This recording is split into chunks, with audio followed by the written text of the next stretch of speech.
Orphan boy is reincarnated as a son of a noble. Later he finds out his death was a mistake, so the gods made him a vessel, giving him godlike powers and making all his status max out. Sheena is a young boy walking at night. He lost all his relatives and is currently alone. However, as he arrives at the store, he notices people running out of it, and two girls into him. They lay flat on the ground, and Sheena notices going on. There's a lunatic criminal with a knife, swinging it in front of everyone and to kill them. He first tries to run away while telling the girls to also run, but notices the girls are too scared to move. Seeing this as a moment where he must show his true courage, he rushes against the madman and pushes him to the ground. He tells the girls to hurry up and leave, until the notices that due to his bad luck, the criminal instantly stabbed him right in front of them and runs away. The girls rush to check him out, but it's too late. Sheena is already on his final breaths. The girls cannot believe their eyes and cry their souls out, but Sheena is glad he managed to save them. Despite making them cry afterward, he ends up accepting his fate, and suddenly, he wakes up finding himself in a fancy bedroom, lying on the bed. He thinks he survived and he's in a private hospital, but when he looks around, he sees a maid and a random woman. The maid starts to tear up, calling him Master Kane, and the other woman hugs him right away, asking if he recognizes his mother. They're happy that he's okay, but he still doesn't understand why the hell are they always calling him Kane. Sheena doesn't know what is going on, who are these women, and more importantly whom that guy reflected in the mirror. As expected, he starts to freak out. Where is he? Who is that guy? Who are these people? After calming down, he starts to understand that's his body, and the women explain he has been asleep for a week after getting bedridden for a fever. The two leave to prepare him some food, and while looking at the mirror, Sheena understands what's going on. He realizes that he's now Kane, the son of a noble, and more importantly, he's living the dream. He reincarnated in another world. He's bummed out by this revelation. He wanted to help catch the criminal, but he got stabbed and died. But not all hope is lost within him. He actually wished that one day he would reincarnate into a different world, so he's going to opportunity to do something that he's always wanted to, and the most important, got to know his size, just to get caught in an embarrassing moment by Sylvia, who makes him even more embarrassed. Sylvia tries to go get him up to speed with what's been happening since he went into a coma. He learns that he's born into a noble family that governs the Gracia territory, and he's third son of Silford household. Kane, from the furniture around him and the mansion that he's in, he also understands that his family is very rich, mostly because he has two brothers, one sister, and one stepmother, giving him an immediate green card to start his own harem.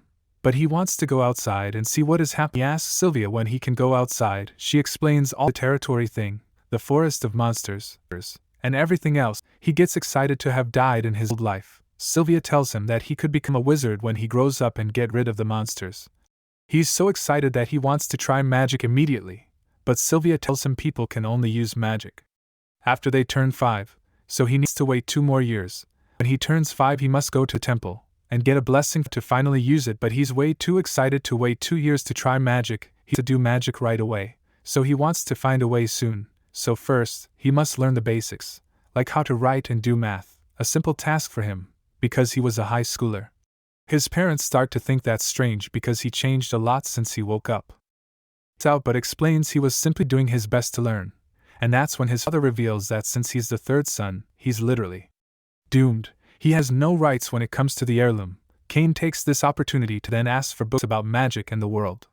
His sister doesn't like it, because he can't use magic, until he simply starts using it without people noticing it. His sister almost caught him doing magic, but luckily, she didn't see anything. But nevertheless, he cannot lower because she brother complex. She teaches about the world, history, and magic, revealing their kingdom was formed by a random guy, whose name is also Japanese. She explains about all the races, elves, dwarves, beast folk. He's literally living the dream. 2 years pass, and now that he's 5 years old, the day has come when he'll visit the temple to get his blessing. He meets father and mother, and the older sister, who gives him a big hug for looking so cute. They all set out the house and into the carriage to make their trip. Kane is happy that he'll finally see his magic status and venture out.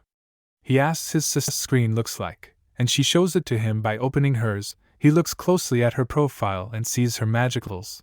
He sees her title of being obsessed with him and almost chokes. She gets embarrassed, but he diverts the attention to her magic levels of 2 each. His father tells him even more about the levels of magic. They are given by God's blessing and the range comes from 1 to 5. They soon reach the temple. They decide and the ritual begins. From the gods, the priest does the incantations and Cain waits eagerly for the revelation of his magic status. Suddenly, he hears someone laughing and sees a bright light behind the god statues. In the next, he opens up his eyes and realizes that he's in the world of the gods. Many other godlike people appear one after another. They're glad that Cain is finally 5 years old because it's been forever since they call him by his real name, Sheena. They introduce themselves to him and explain how he ended up in this world. Basically, this is another case where there was a mistake. He wasn't supposed to die. The maniac was going to trip while running and then be arrested. But Sheena decided to be a hero and went for it. So he died for absolutely no reason. The gods thought he was a good guy and decided to reincarnate this world. They intended to seal his memories to avoid the changing diapers and stuff. But in the end, he somehow awakened them. Cain still thanks them for giving him an opportunity to keep his memories. He didn't have any relatives in his original world. And remembering it makes him value his family even more. Each of the gods get closer to him, giving him their blessing and promise to meet him. Again, upon returning to the temple, everyone comments on the light, possibility that he may have been blessed by gods. His father gets hyped up, asking him to show his status window. But Cain knows something is wrong. The god of creation told that he had a little present for him while laughing. That suspicion makes Cain pretend that he's sick and he runs from the place, just to hide.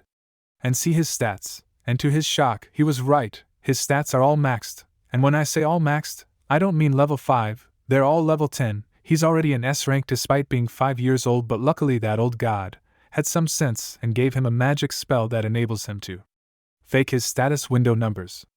Later, during dinner, his father asks him to status window. He pretends everything is normal. C rank, all god blessings, between level 1 and level 3, which is already too powerful for a 5-year-old. Of course, everyone gets shocked, and if you consider it, he has over 300,000 magic power, which is 300 times stronger than the best mages in the country.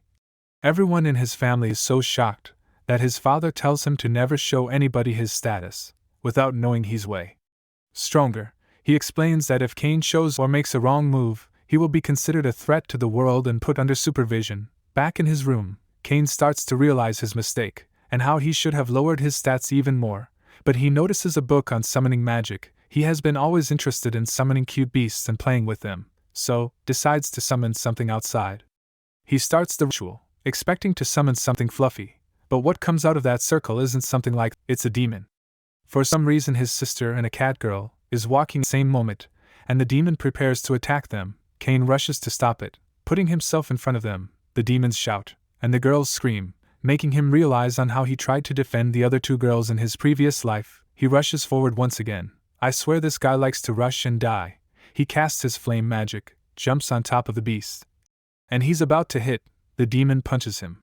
While being punched, summoning all the courage, he casts a spell to return the demon from where it came from and saves the day. Obviously, he still ends up being smacked to the ground, and the girls rush to his aid. To be fair, I still don't know where the cat girl came from, and neither does he, because he just says cat ears instead of her name.